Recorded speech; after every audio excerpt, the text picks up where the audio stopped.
अल्हम्दुलिल्लाह अल्हम्दुलिल्लाहि रब्बिल आलमीन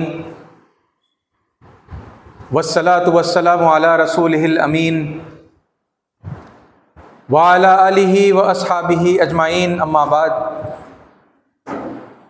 मुअज़्ज़ज़ सामईन, अस्सलामु अलैकुम व रहमतुल्लाहि व बरकातुहू। फ़अऊज़ु बिल्लाहि समीइल अलीम मिनश शैतानिर रजीम। बिस्मिल्लाहिर रहमानिर रहीम। इन्ना हदैनाहुस सबीला इम्मा शाकिरन व इम्मा कफूरा। सदक़ल्लाहुल अज़ीम व सदक़ रसूलुहुन नबियुल करीम व नहनु अला ज़ालिका मिनश शाहिदीन। सबसे बेहतरीन और ख़ुसूसी तारीफ़ सज़ावार है अल्लाह रब्बुल आलमीन के लिए, जो मेरा और आपका और इस पूरी कायनात का तन्हा खालिक, मालिक, राज़िक़ और परवरदिगार है। और हज़ारों लाखों सलातो सलाम हो अल्लाह के तमाम पैगंबरों पर और अल्लाह के आखिरी पैगंबर अंतिम ऋषि हज़रत मोहम्मद मुस्तफ़ा सल्लल्लाहु अलैहि वसल्लम पर,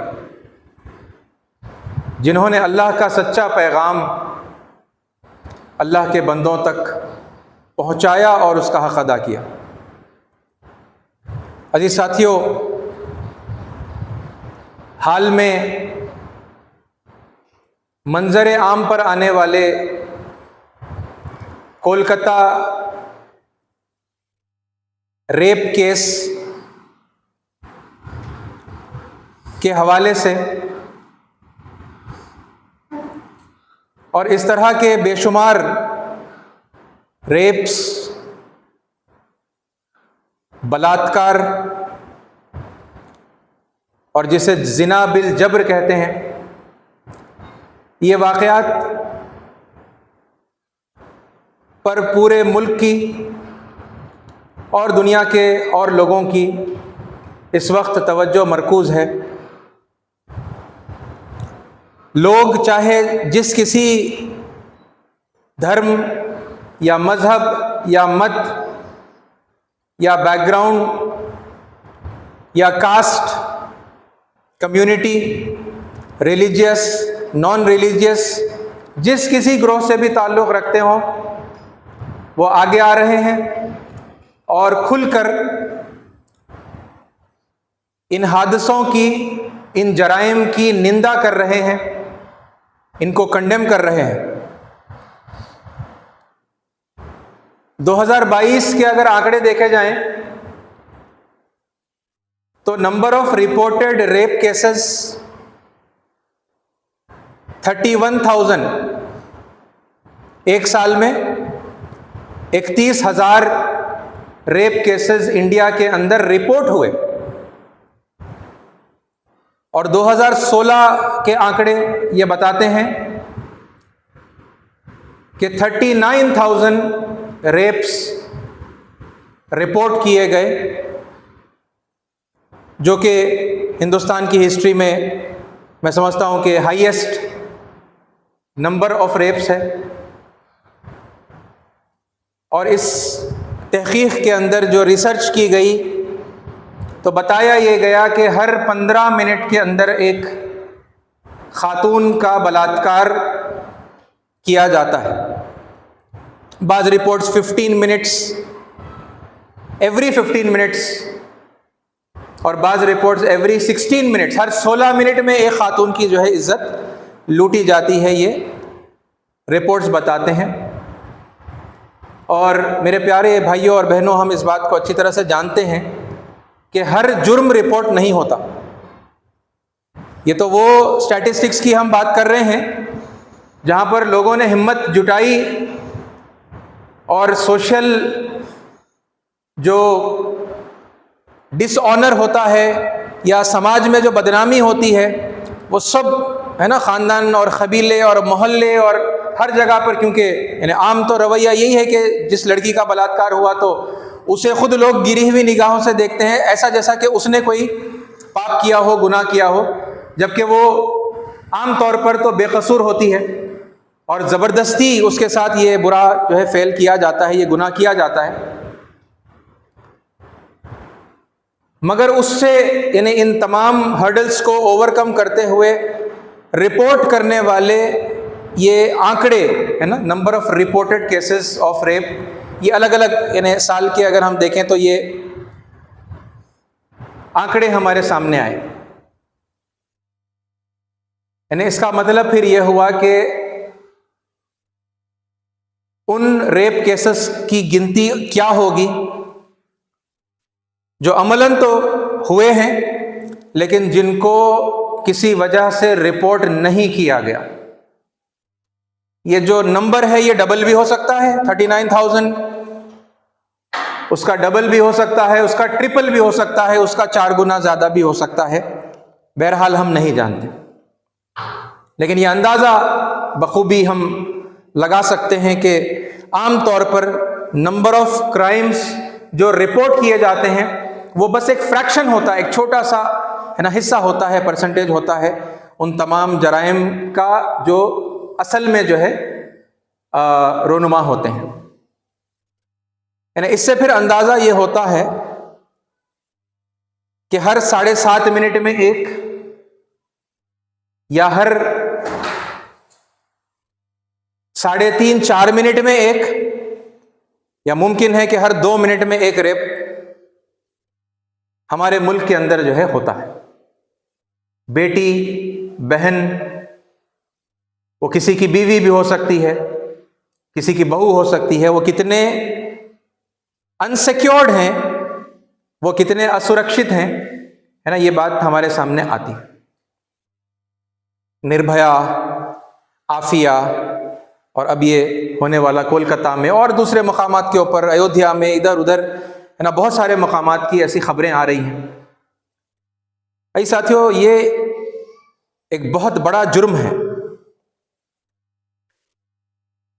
और ऐसे और बहुत सारे जराइम हैं जो इंसान अनअकाउंटेबल होने की वजह से करने के लिए अपने आप को आज़ाद महसूस करता है। मैं आपको याद दिलाऊं कि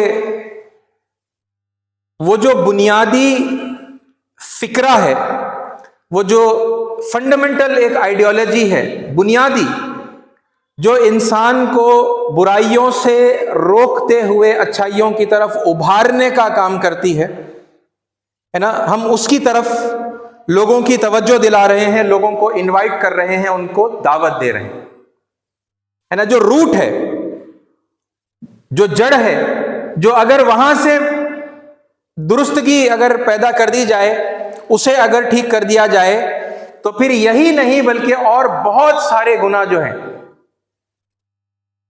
वो खत्म हो जाएंगे, या कम से कम हो जाएंगे, रिड्यूस हो जाएंगे, और भलाइयां बेशुमार जो है बढ़ जाएंगी, उनमें इजाफा हो जाएगा। क्योंकि इंडिविजुअली ये एक केस हो या ऐसे और जितने केसेस रिपोर्ट किए जाते हैं, और फिर वो जो रिपोर्ट नहीं भी किए जाते, तो उसूलन होना तो ये चाहिए कि मुजरिम को फिर इस जुर्म की सख्त से सख्त जो है सजा दी जाए। रेप और बलात्कार के केसेस में भी, और इसके अलावा और जितने जराइम होते हैं, मर्डर होता है, और यानी गुनाहों की जो वजह है, जो अलग अलग तरह के जराइम हैं, आप उनसे अच्छी तरह से वाकिफ हैं। उन सब में कार्रवाई होनी चाहिए। मुजरिम को जो है अगर जुर्म उसका साबित हो जाए तो फिर उसे सजा दे देनी चाहिए। लेकिन अजीज साथियों, ये जो होता है ना, ये करना चाहिए, है ना, ऐसा होना चाहिए, लेकिन इस बात पर भी साथ में हम गौर करें कि ये एक सोसाइटी का फेलियर है।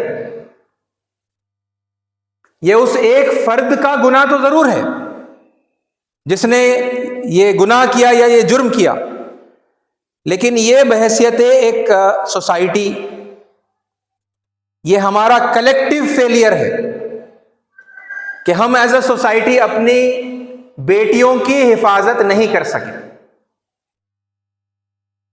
और पूरी सोसाइटी इसकी जिम्मेदार होती है। कहीं ना कहीं हमने ओवरऑल जो अपने अंदर अपनी सोसाइटी में जो माहौल पैदा किया है ना, वो इन्फ्लुएंस करता है कि लोग बेपरवाह हैं, उनको कोई खास लेना देना नहीं है, अखलाक के तालीम के ऊपर कोई खास तवज्जो माँ बाप भी मतलब नहीं दे रहे, आमतौर पर स्कूल्स और कॉलेजेस के अंदर असातिज़ा भी नहीं दे रहे, है ना। बच्चों के अंदर वो चीज़ आनी चाहिए, बड़ों के अंदर पहले आनी चाहिए, और फिर जाहिर सी बात है वो मुंतकिल करेंगे, ट्रांसफ़र करेंगे अपनी यंगर जेनरेशन के अंदर, और फिर वो एक उसका सिलसिला रहेगा जो लगातार चलता रहेगा। ये चीज़ के अंदर हम कलेक्टिवली फेल हुए हैं। और ये चूंकि सोशल मीडिया का ज़माना है, और फिर अब आप अंदाज़ा लगा सकते हैं खूब कि अगर यानी एज पर द स्टैटिस्टिक्स अगर हर 15-16 मिनट में एक रेप होता है, तो फिर हर रेप इस तरह से पॉपुलर नहीं होता, उसके बारे में इतनी चर्चा नहीं होती, इतने बड़े पैमाने पर लोग प्रोटेस्ट नहीं करते, जैसा कि अब ये एक केस में हो रहा है, उससे पहले बाज़ केसों में हुआ, जैसे मैंने चंद नाम आपके सामने मिसाल के तौर पर लिए हैं। हर बेटी मोहतरम है, वो हिंदू हो या ईसाई हो या यहूदी हो या सिख हो या मुस्लिम हो या किसी नास्तिक की बेटी हो, हर बेटी मोहतरम है, उसकी इज्जत की जानी चाहिए, उसकी हिफाजत की जानी चाहिए। तो फिर हर रेप के ऊपर इस तरह का गम और गुस्सा हमें से हर एक के अंदर पैदा होना चाहिए। ये नहीं कि कोई सेलेक्टिव केस है जिसके अंदर हमारे जज्बात जो है यानी बेकाबू हो गए और हमें बहुत ज़्यादा गम और गुस्सा महसूस हुआ, और फिर बाकी सब हो रहा है तो हमें उससे कोई ख़ास जो है फ़र्क नहीं पड़ता। हमारी कम्युनिटी की बेटी का रेप हुआ तो हमें जो है गुस्सा और गम आ गया, और दूसरी कोई कम्युनिटी की बेटी की जो है इज्जत लूट ली गई तो हमें कोई फ़र्क नहीं पड़ा। ये इंसान कम से कम इस तरह से नहीं करते, है ना। और अगर हम इंसान हैं और इंसानियत का अगर सबूत देना है तो फिर यानी हर केस पर उतना ही गम और गुस्सा हमारे अंदर पैदा होना चाहिए, उसका मुजाहिरा भी हो पीसफुल अंदाज में, मुजरिमों को कानून के दायरे में रहते हुए कानूनी तौर पर जो है सजा दिलवाने की हमें कोशिश करनी चाहिए। और उसके साथ साथ जो बड़ा यानी कि ये तो यानी मुजरिम को सजा दे देना, ये क्या होगा, ये एक फेलियर का इमीडिएट कॉज आइडेंटिफाई करना और उसे करेक्ट करना, उसे रेक्टिफाई करना होगा, इमीडिएट कॉज। लेकिन मैं और आप जानते होंगे कि इमीडिएट कॉज एक सुपरफिशियल चीज होती है, सतही चीज होती है, और उसे एड्रेस तो यकीनन हम करेंगे, लेकिन उसे एड्रेस करके अगर हम खामोश बैठ गए और हमने ये सोचा कि भाई मसले का हल हमने कर दिया, मुजरिम को पकड़ा, उसको सजा दे दी, जो भी यानी कि मुल्क का कानून है, इंडियन पेनल कोड है, और जो यानी गवाहियों के सबूतों की बुनियाद पर जो है कोई कोर्ट जो भी फैसला कर दे तो उसके मुताबिक जो भी सजा दे दी जाए, अगर इतना करके हम खामोश बैठ गए तो ये हमारी बहुत बड़ी भूल है। ये अगले रेप्स की तैयारी है, क्योंकि इंग्लिश का मशहूर मुहावरा है, failing to plan is planning to fail. हमने अगर मंसूबाबंदी करने के अंदर कोताही बरती और उसमें अगर हम नाकाम हो गए तो दरअसल हमने नाकामी की मंसूबाबंदी की है। और इमीडिएट कॉज जरूर एड्रेस होना चाहिए, लेकिन जब हम उसके पीछे तहकीक करते चले जाएंगे तो पता चलेगा कि कुछ अंडरलाइंग कॉजेज हैं, है ना, अंडरलाइंग कॉजेज, और फिर उनकी भी अगर हम तहकीक करते चले जाएंगे, डिगिंग करते जाएंगे, खोदते चले जाएंगे वजूहात के अंदर, तो अल्टीमेटली हम कुछ कॉजेज के ऊपर पहुंचेंगे जिन्हें कहा जाता है रूट कॉज। किसी भी मैनेजमेंट के स्टूडेंट से आप पूछ लीजिए, आजकल दुनिया में बहुत है ना इसका बोलबाला और यानी कि चलन है, ट्रेंड है। हमारे अलग अलग किस्म के जो है मैनेजमेंट सिस्टम्स होते हैं, क्वालिटी मैनेजमेंट सिस्टम है ISO 9001, एनवायरमेंटल मैनेजमेंट सिस्टम है ISO 14001, health and safety management system है ISO 45001, और हर एक के अंदर ये यानी ये जो फलसफा है ना, ये इस्तेमाल होता है, ये स्ट्रैटेजी इस्तेमाल होती है। कि भाई कहीं कोई आपको दुनिया में आपकी कंपनी के अंदर कोई फेलियर हो गया तो आप इमीडिएट कॉजेज को भी आइडेंटिफाई करेंगे, उनके लिए इमीडिएट कुछ करेक्टिव एक्शंस आप लेंगे।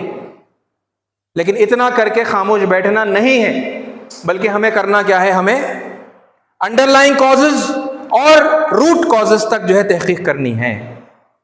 We need to identify the root causes and we need to address the root causes. Root causes को एड्रेस करेंगे तो मसला जड़ से खत्म होगा, वरना यह होगा कि भाई आज इसको पकड़ा और सजा दे दी, कल कोई और फिर होगा, यानी वो जो फेलियर है वो फिर होगा, फिर किसी का रेप होगा, है ना, मुमकिन है कि वो भी पकड़ा जाएगा, उसे सजा दी जाएगी, और लेकिन ये सिलसिला जो है लगातार चलता रहेगा। रूट कॉज को आइडेंटिफाई करके उसे एड्रेस करेंगे तो फिर मुमकिन है कि मसला जड़ से खत्म हो जाए, है ना, रेप्स खत्म हो जाएं और इस तरह के और जो दीगर बर्बरियत और गैर इंसानी जो जराइम है ये खत्म हो जाएं। अजी साथियों, इसी को खत्म करने के ऊपर यानी तवज्जो दिलाते हुए उन कोर कॉन्सेप्ट्स के ऊपर आपके सामने लगातार मैं बात करने की कोशिश करता हूं।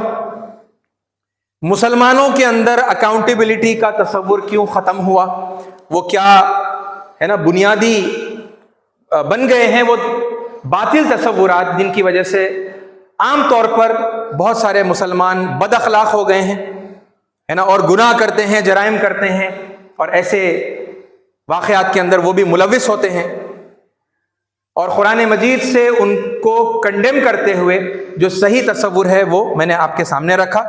और इससे पहले के जुमा को छोड़कर मैंने बात शुरू की थी कि ऐसे ही कुछ बातिल तस्वुरात हमारे ईसाई कम्युनिटी के, हर कम्युनिटी, हर रिलीजियस कम्युनिटी में आ गए हैं। मैं ये नहीं कह रहा सारे के सारे गुमराह हैं, मगर गुमराह कुन ये जो आइडियोलॉजीज हैं, ये जो तस्वुरात हैं, ये हर कम्युनिटी में पेनेट्रेट कर चुके हैं और कम्युनिटी के बड़े हिस्से को वो मुतासिर करके उन्हें गैर जिम्मेदार बना चुके हैं।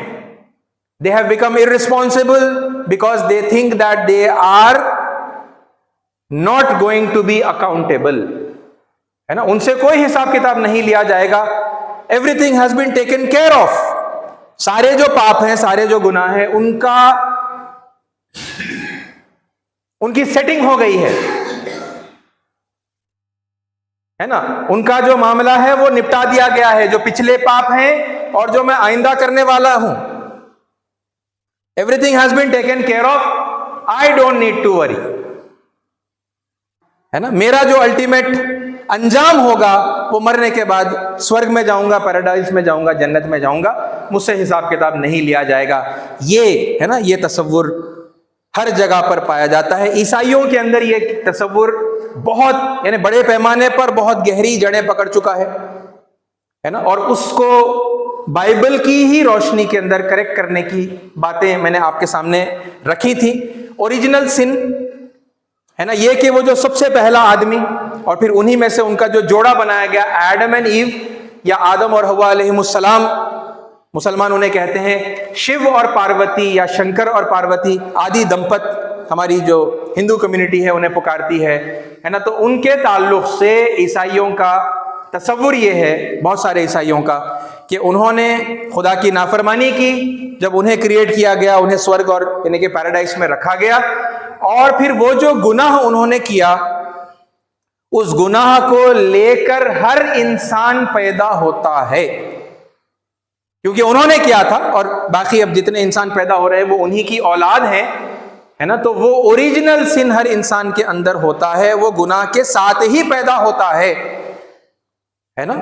तो लिहाजा उस गुनाह को धोने का कोई तरीका होना चाहिए, उसे साफ करने का कोई तरीका होना चाहिए, ताकि इंसान को सैल्वेशन मिले, है ना, मुक्ति या मोक्ष मिले, कामयाबी मिले आखिरत के अंदर, है ना। और फिर उसी से जुड़ा हुआ अगला जो यानी तस्वुर ईसाइयों की अक्सरियत पेश करती है, वो ये है कि खुदा ने अपने इकलौते बेटे के खून के बदले में सारे इंसानों के गुनाह माफ कर दिए,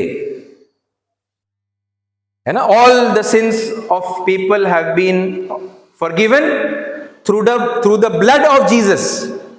ईसा अलैहिस्सलाम के खून के जरिए से खून बहाकर, वो कुर्बानी देकर, उन क्रूसीफाई करके, है ना, वो सारे इंसानों के गुनाहों की माफी का इंतजाम कर दिया गया है। अब बस करना यह है कि उन्हें मान लेना है और अपने गुनाहों को कन्फेस कर लेना है। इतना अगर कर देंगे तो फिर everything has been taken care of, है ना।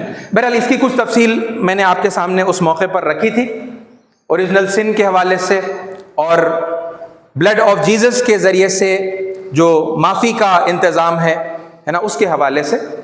और फिर होली बाइबल के ओल्ड टेस्टामेंट के चंद हवाले मैंने आपके सामने पेश किए थे, जहां पर असल से इस बात को खुदाए ताला ने रद्द कर दिया है और बताया है कि ये जो तसव्वुर लोगों में, ईसाइयों में पाया जाता है, ये इंतहाई बातिल तसव्वुर है, ये बिल्कुल गलत है, उठाकर फेंक देना चाहिए इस तसव्वुर को।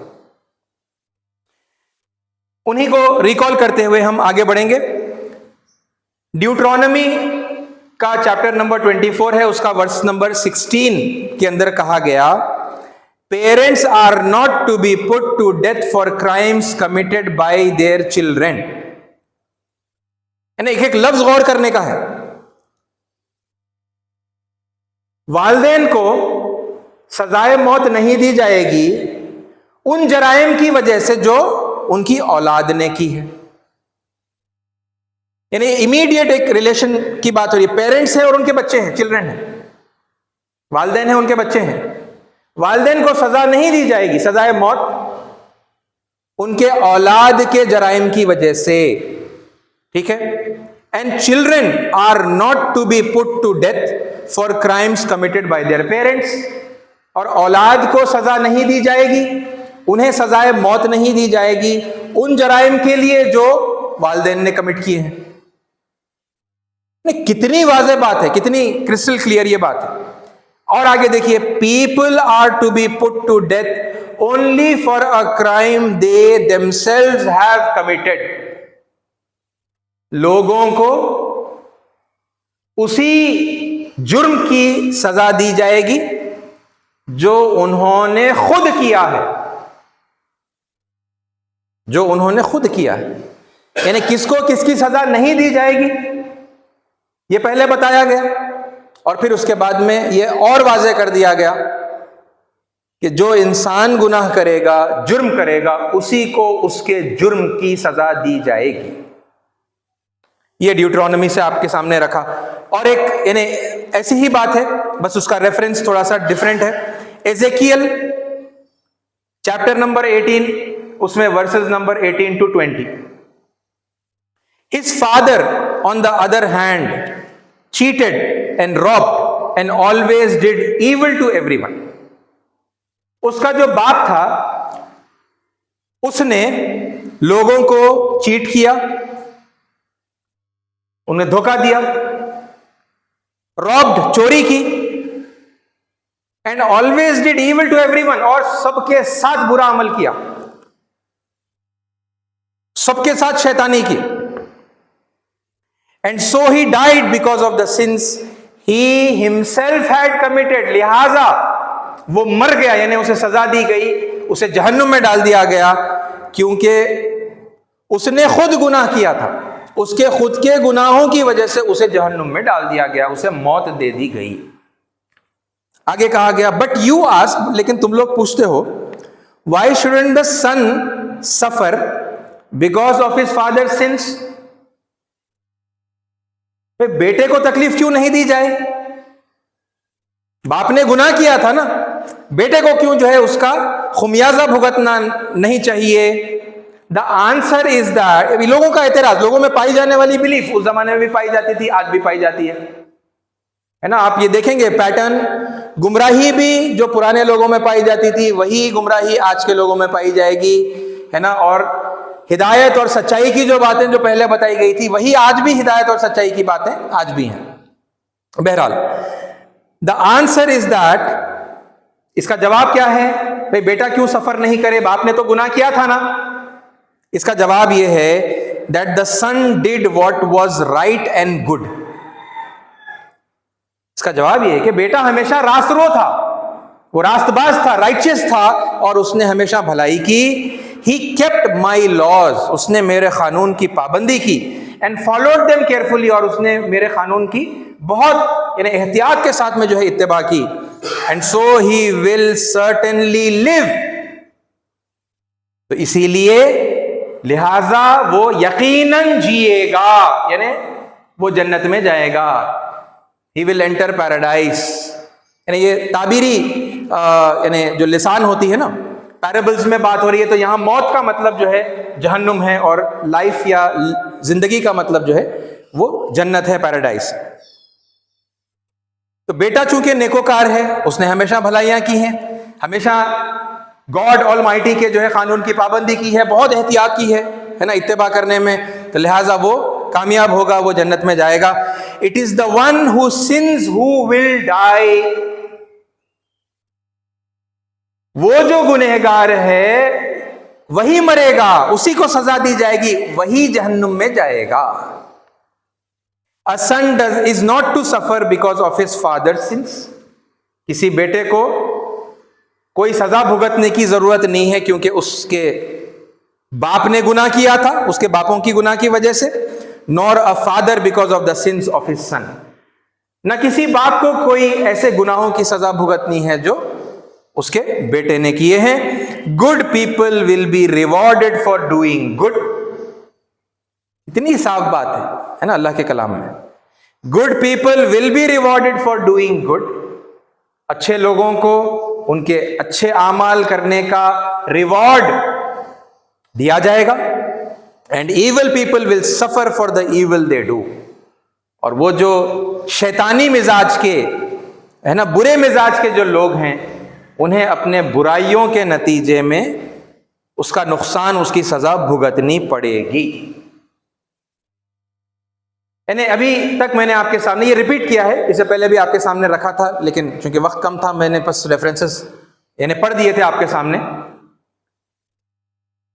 अब आप देखें, एक बाप के गुनाह की सजा बेटे को नहीं दी जाएगी।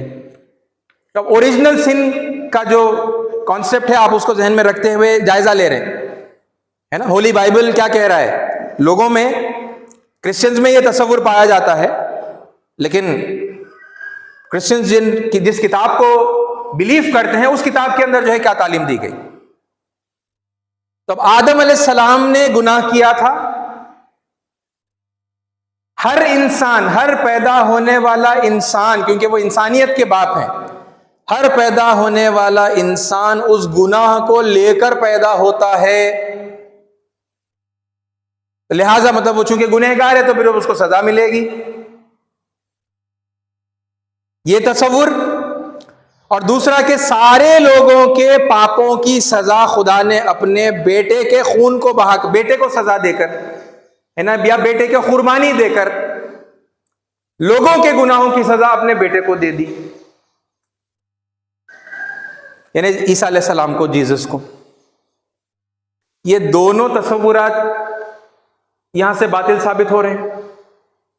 एक, बेटे के गुनाहों की सजा उसके बाप को नहीं दी जाएगी, एक बाप के गुनाहों की सजा उसके सगे बेटे को नहीं दी जाएगी। भाई इमीडिएट जो नेक्स्ट जनरेशन है वहीं पर ये गुनाह ट्रांसफर नहीं होगा, बात जो है कट हो जा रही है। यानी हर इंसान, अब तो सैकड़ों मतलब नस्लें हजरत आदम अलैहिस्सलाम से लेकर अब तक, मतलब वी डोंट इवन नो, लोग कुछ अंदाजे लगाते हैं, इतने उतने मतलब जनरेशन जो है पास हो गए हैं। भाई एक नेक्स्ट जनरेशन को जो है गुनाह ट्रांसफर नहीं हो रहा अकॉर्डिंग टू होली बाइबल। तो सैकड़ों जनरेशंस तक जो है लोग पैदा होते चले जा रहे हैं, करोड़ों अरबों की तादाद के अंदर, और वो जो है उस गुनाह को लेकर पैदा हो रहे हैं, वो गुनहगार हैं क्योंकि आदम अलैहिस्सलाम ने गुनाह किया था। ये तसव्वुर की जड़ काट देता है ना होली बाइबल का ये रेफरेंसेस। और फिर वही बात, किसी एक के गुनाह की सजा किसी और को नहीं दी जाएगी, ये कॉमन सेंस की बात है ना। तो सारे इंसान गुनाह करते फिरें और खुदा किसी एक को मुंतखब करे, है ना, और सारों की सजा उस एक को दे दे, ये बाइबल के बिल्कुल खिलाफ जाने वाला ये रवैया। ऐसा साथियों एक और रेफरेंस आप देखें, जेरेमिया 31:30 के अंदर कहा गया, instead those who eat sour grapes will have their own teeth set on edge and everyone will die because of their own sin. यानी एक बहुत खूबसूरत मिसाल से यह बात समझाई गई है कि जो इंसान खट्टे अंगूर खाएगा उसी के दांत खट्टे होंगे, जो खाएगा उसी के दांत खट्टे होंगे, जिसने नहीं खाया तो इसके खाने की वजह से किसी और के दांत खट्टे नहीं होंगे। कितनी कॉमन सेंस की बात है, यह बात भी तुम्हें समझ में नहीं आती है ना। और फिर आगे कहा कि जो कोई हो, एवरीवन, है ना, ये कोई खास ग्रोह के लिए नहीं है, सबके लिए, सारे इंसानों के लिए। Everyone will die because of their own sin, अपने गुनाहों की वजह से भी से ही जो है हर इंसान मरेगा, जहन्नुम में जाएगा, सजा दी जाएगी।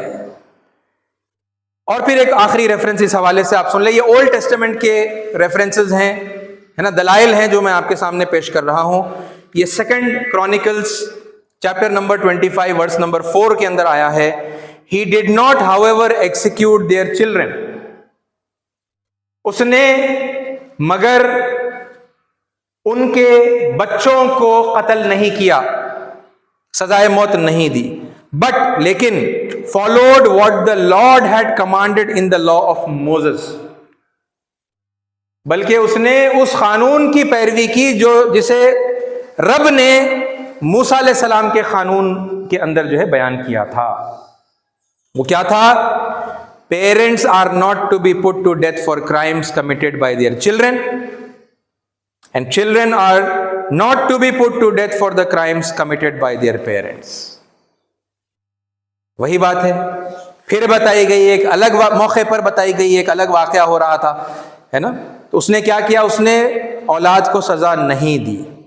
ऐसा करके क्या किया? खुदा का कानून जो खुदा ने मूसा अलैहि सलाम को दिया था उसकी पैरवी की। वो कानून क्या है वो भी वाज़ेह हो रहा है कि वालिदैन को औलाद के जराइम की सजा नहीं दी जाएगी और औलाद को वालिदैन के किए गए जराइम की सजा नहीं दी जाएगी। People are to be put to death only for crimes they themselves have committed.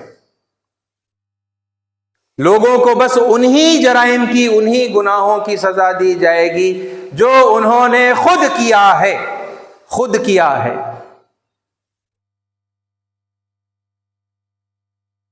अजी साथियों, मैं फिर आपसे ये अर्ज कर रहा हूं, देखिए ये जो तसव्वुरात है ना, इनकी यानी बातिल तसव्वुरात एक तरफ हैं और जो हक के तसव्वुरात हैं, जो सत्य पर आधारित जो मान्यता हैं वो एक तरफ हैं। लोगों में जो पाया जाता है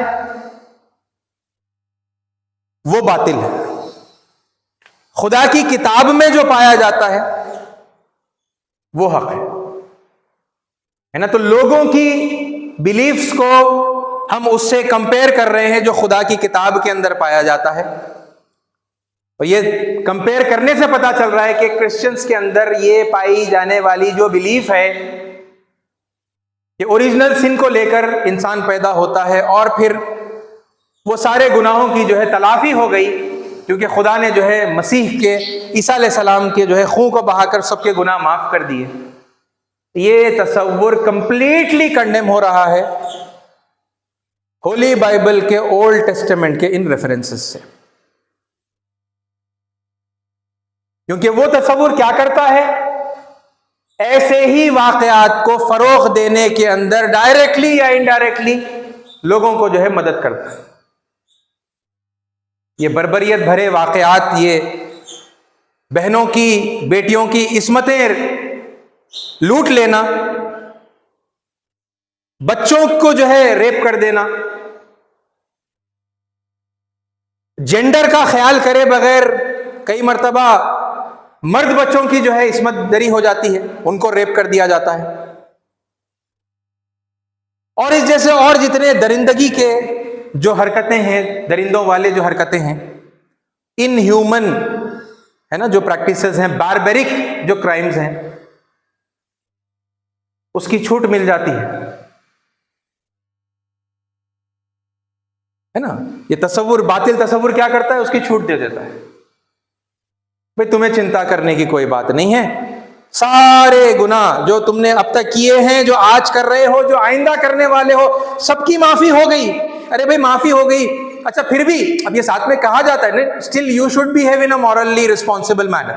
आप फिर भी जो है बाअखलाक रहे, बाकिरदार रहे। हालांकि everything has been taken care of, हर चीज का जो है, सारे गुनाहों का यानी बंदोबस्त कर दिया गया है। मगर फिर भी आपको चाहिए, अरे भाई क्यों करेगा कोई भी इंसान, कर लेंगे बहुत थोड़े से लोग, फिर भी शायद ये सारी माफी वाफी हो जाने के बावजूद फिर भी अपने आप को कंट्रोल करके एक नेकोकार की जिंदगी गुजारेंगे, है ना, राइटियस लाइफ गुजारेंगे। अक्सरियत तो नहीं करती ना। आपको दुनिया में आंखें खोलकर देखिए, ये वाकयात वही तो बता रहे हैं, ये आंकड़े, ये स्टैटिस्टिक्स वही तो बता रहे हैं कि भाई लोग बेपरवाह जिंदगी गुजार रहे हैं, दे डोंट केयर, उन्हें फर्क ही नहीं पड़ता कि वो बच्ची है, वो बच्चा है, वो गैर शादीशुदा है, भी शादी नहीं हुई है ना, एक आदमी कर रहा है या गैंग रेप हो रहा है, उन्हें कोई फर्क नहीं पड़ता, वो दरिंदे बन गए हैं। क्यों? उन्हें ये रीएश्योरेंस है भाई हमारे गुनाहों का तो मतलब इंतजाम हो गया है, हमसे पूछा नहीं जाएगा, वी आर नॉट अकाउंटेबल।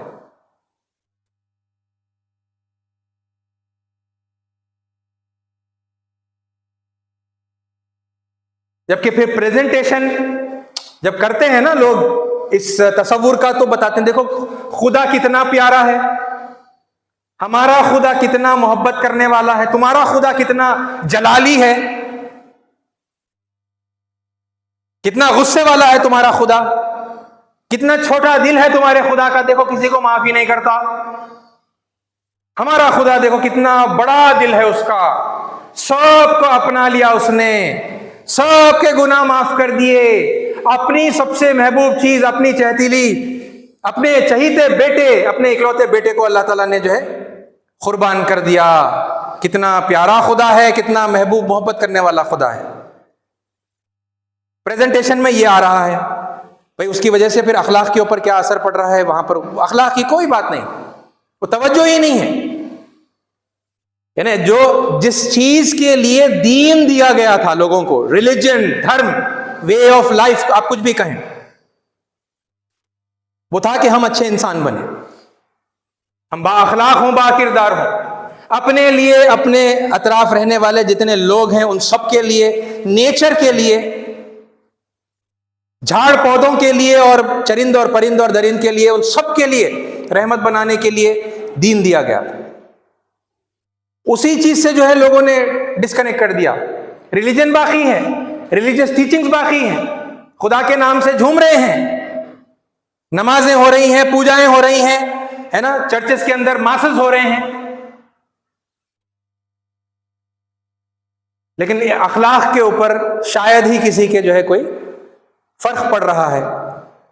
और तालीम क्या दी जा रही है, वही दीन के नाम से, धर्म के नाम से तालीम क्या दी जा रही है कि everything has been taken care of, है ना, तुम्हारे गुनाहों का यानी सब एहतमाम हो गया, सब चीजें सेट हो गई, बेफिक्र रहो, तुम्हारे खुदा ने तुम्हें माफ कर दिया। इसका मतलब यह हुआ कि तुम जो चाहे वो कर सकते हो। इस साथियों, यही अब यानी जो जरूरत है ना, इस बात की है कि हम दीन की तालीमात का किरदार से जो रिश्ता काट कर फेंक दिया गया था, जो दूर दूर तक भी अक्सरियत के अंदर डिस्कशन में नहीं आता, उसे हम दोबारा रिवाइव करें, डिस्कशन में लेकर आए, है ना। बहुत थोड़े लोग हैं, हर यानी हिंदुओं में हैं, सनातनियों में हैं, ईसाइयों में भी हैं, यहूदियों में भी हैं, मुसलमानों में भी हैं, इवन एथिस्ट वगैरह के अंदर भी हैं, जो एथिस्ट और एग्नोस्टिक्स हैं उनके अंदर भी, जो ह्यूमैनिटी को और राइचियसनेस को अभी भी पकड़ कर हैं, है ना। हम सब एक साथ मिल जाएं, जितना मुमकिन हो सके एक दूसरे से हाथ जोड़ें, और फिर सारे लोगों को, सबको सुधरने की जरूरत है ना। हर कम्युनिटी में ये बिगड़े हुए लोग हैं, बिगड़े हुए लोगों की मेजॉरिटी है, तो हर एक के पास पैगाम वही है जो हमें पहुंचाना है ना। उन्हें इस बात की याद दहानी हम करवाएं कि नहीं, तुम्हारे अखलाक के लिए ही दीन दिया गया था, अपने किरदार को सुधारने के लिए ही दीन दिया गया था, और तुमसे हिसाब किताब लिया जाएगा। You are accountable for every good and bad deed. You will be held accountable. तुम्हें अल्लाह की बारगाह में पेश होना है। अगर दुनिया में ही हो गए, दुनिया की अदालतों में, यहां पर भी कुछ हिसाब किताब होगा, लेकिन यहां का कानून अंधा होता है, यहां पर जज भी अंधा होता है, वो एविडेंसेस पर रिलाई करते हैं, और अगर एविडेंस नहीं मिला है ना, तो फिर कई मर्तबा मुजरिम छूट जाते हैं और बेगुनाहों को सजा हो जाती है। लेकिन अब जो भी हुआ यहां पर मामला, कभी कभी कर्मा प्रिंसिपल आप देखते हैं, है ना, कि गुनाह किया और फिर हाथों हाथ किसी और तरीके से सजा मिल गई। लेकिन किसी भी गुनाह की पूरी पूरी सजा और साथ में किसी भी अच्छे अमल और पुण्य और गुड डीड का पूरा पूरा जो रिवॉर्ड है ना, वो दुनिया में अक्सर नहीं मिलता। उसके लिए परलोक है, उसके लिए आखिरत है, डे ऑफ जजमेंट है, न्याय दिवस है ना। वहां जब पहुंचेंगे तो एक एक अमल का हिसाब होगा, अच्छाइयों का भी हिसाब होगा और बुराइयों का, पापों का भी हिसाब होगा, है ना। और उस हिसाब किताब के बाद में अगर अच्छाइयां ज्यादा हुई, तब कहीं जाकर ये फैसला होगा, ऊपर वाला करेगा। उसने अभी किया नहीं, वो करेगा, वो दिन आने वाला है ना, वो उस दिन करेगा वो फैसला कि कौन कामयाब हो गया, स्वर्ग में जाएगा, पैराडाइस और जन्नत में जाएगा। और उस दिन फिर ये जो गुनाह जिसके ज्यादा होंगे तो उसे सजा दी जाएगी, है ना, उसके गुनाहों के बदले में उसे दंड दिया जाएगा, उसे सजा दी जाएगी, उसे नर्क में डाला जाएगा, जिसे हम हेल कहते हैं या जहन्नुम कहते हैं। इस साथियों, इस अंजाम से डरें। मानते तो हैं, सबके पास है परलोक का और स्वर्ग और नरक का तसव्वुर सनातन में है, सनातन धर्म में हेवन या paradise and hell and day of judgment, इसका तसव्वुर जुडाइज्म और क्रिश्चियनिटी में भी है। और फिर यही जन्नत और जहन्नुम और आखिरत का दिन, हिसाब किताब के दिन के नाम से मुसलमानों में भी, इस्लाम में भी है ना, और दूसरों में भी है। बहरहाल मैं सबकी तफसील से नहीं बोल रहा, लेकिन ये जो शॉर्टकट और ये जो बातिल तस्वुरात में अपने आप को सेफ साइड और अनअकाउंटेबल, है ना, बनाने के तस्वुरात पैदा कर लिए हैं, इनको ख़त्म करते हुए उन रियल कॉन्सेप्ट्स को हम अगर आम करेंगे तो फिर उम्मीद है कि लोगों के अंदर यानी वो सेंस ऑफ अकाउंटेबिलिटी दोबारा पैदा होगी, और फिर वो अपने बिहेवियर को कंट्रोल करेंगे, लोगों को नुकसान नहीं पहुंचाएंगे, सबको फ़ायदा पहुंचाएंगे। अल्लाह ताला से दुआ है कि अल्लाह ताला हमें हक़ बात सुनने की, समझने की, समझकर कबूल करने की, उस पर अमल करने की और साथ में दूसरों को पहुंचाने की तौफीक अता फरमाए। आमीन। व आखिर दावाना अनिल हम्दुलिल्लाहि रब्बिल आलमीन।